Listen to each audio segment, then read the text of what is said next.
use Figma for illustration, making illustrations. You can trace any image using pen tool and pencil tool.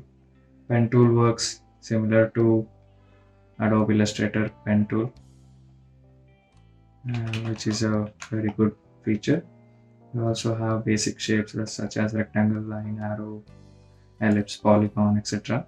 If you have two shapes, let's say, you also have mask.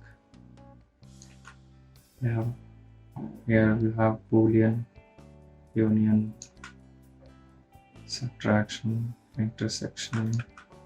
If you select both layers, you can play along and make illustrations. Other than this, we have another plugin called as Image Tracer.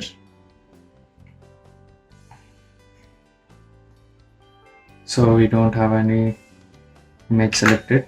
Let's go to Google and I'll just search for simple illustrations, black and white, because this plugin only works on black and white images.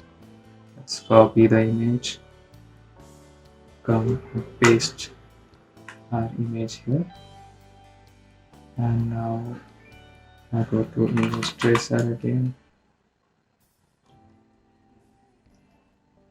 and you can set these values according to your however you want, and then say place traced vector. Now you see this is an image and this is our vector. Okay, if you double click on it, you can see all the points. For all the things that I have explained, you can export any kind of layer into PNG, JPG, SVG and PDF files.